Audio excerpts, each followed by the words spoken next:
Hello everyone, welcome back to my channel. I'm Vimarsh, a school psychologist. Today, as a part of Dysfunctional Parent Mode series, this is the second video contains guilt-inducing parent mode, which is the most important topic to know for all of us. Whether you are a teacher, counselor, parent, or just curious about how young mind works, you are in the right place. This channel is all about making psychology simple and helpful for everyone's everyday life. If this sounds good to you, please hit the subscribe button and join me on this journey. Let's begin the show. Guilt-inducing parent mode is a behavior pattern where a parent uses guilt to control, influence, or manipulate a child's action, emotions, or decisions. It's usually slight and emotionally driven rather than overtly aggressive.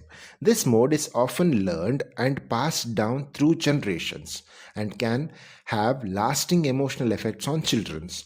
In this mode, people also set very high standards for themselves, but their demands focus on how someone should feel or believe in certain social situations. It is very common for people in such modes to feel that they have to do everything for others and they must not criticize anyone else. They feel that always have to be nice and friendly and responsible for the well-being of others. When they can't live up to this ideal, they tend to feel guilty. People in social professionals like physicians, psychotherapists, social workers, or nurses are often have this type of parent mode, at least to a certain point of degree. Children of parent with mental illness like depression often feels responsible for their parents' emotional well-being. When others in family withdraw, the child may step in as emotional caregivers. This creates a role of reversal where the child becomes the parent in the relationship. This early responsibility can shape the child into someone who uses guilt to maintain connections and control. Psychologists refer to this pattern as a parentification when child takes on adult emotional roles too soon. If we look into common signs of guilt-inducing parent mode, it's amplifying sacrifice. After everything I have done for you, this is how you repay me? Emotional blackmail, like if you really loved me, you wouldn't do this. Or victim phrasing, I guess I'll just suffer quietly, like always. Or silent treatment or withdrawal. The parent shuts down emotionally to make the child feel responsible. Next, overpraises on expectations. I gave up my dreams so you could succeed. Subtle compression, like look at your cousin. She never talks back to her mother. If we look into the psychological effects on children, is chronic guilt and shame, feels constantly at fault even when they have done nothing wrong.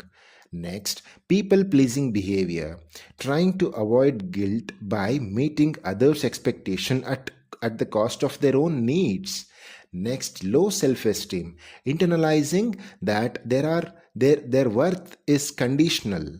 Next, emotional confusion, like difficulty separating from their own feelings from others' emotional needs.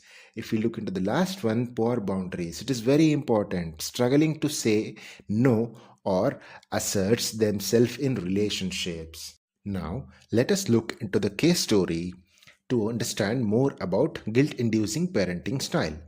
The weight of keeping them together. The story name is The Weight of Keeping Them Together. Anya grew up in a home filled with emotional tension and conflicts. From a young age, she witnessed her parents' marriage deteriorate. Her father frequently blamed her mother for his failures and misfortunes, often uses language laced with guilt and shame. These confrontations were not hidden from Anya. In fact, she was present for many of them. What deeply scarred her was a recurrent theme, like the implication that her father's unhappiness and failures were somehow tied to the family, especially her mother. Being a sensitive and perceptive child, Anya internalized the conflict. Despite being blameless, she felt responsible for emotional rupture in the family. In an attempt to fix things, Anya took on a parental role, constantly mediating between her mother and father, begging them to stay together, and believing that their reconciliation depended on her efforts. Though she was never explicitly told it was her fault, the emotional environment and indirect message left her with deep rooted guilt. Feeling helpless, she took on a huge emotional load trying to hold her family together. She thought if she was just good enough, loving enough, maybe that would stay. But the truth is, what happened was never her fault. Like many children in similar situations, she carried guilt that didn't belong to her. It shaped her, made her feel unworthy of love, scared to trust, and always too ready to take blame on herself. Psychological impact. If we look into psychological impact, the first one will come chronic self blame. Anya developed a habit of blaming herself when things go wrong, even when she is not at fault. This self blame become a defense mechanism. If I caused it, I can fix it. Survivor's guilt and parentification. Carries emotional guilt for failing to keep her parents together despite being a child at the home. This led to early parentification, take on responsibilities beyond her emotional capacity. Next, love, low self worth. Having absurd years of conflicts and criticism, she now believes she is inherently unlovable or not enough to make someone stay. Love has become conditional in her eyes. Something is must earn. Next, fear of abandonment and intimacy avoidance. She avoids close relationships out of fear that they will end up painfully. Like her parents, she may sabotage connections or emotionally distance herself to pre-met rejection.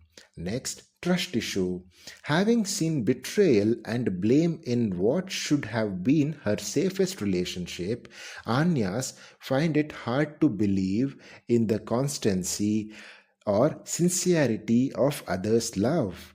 Impact on her future relationship. If we look into impact on her future relationships, the first thing will be hypervigilance, constantly scanning for signs of rejection, conflict, or dishonesty. Next, avoidant attachment style, prefers independence over intimacy. Fear of dependency will also be present.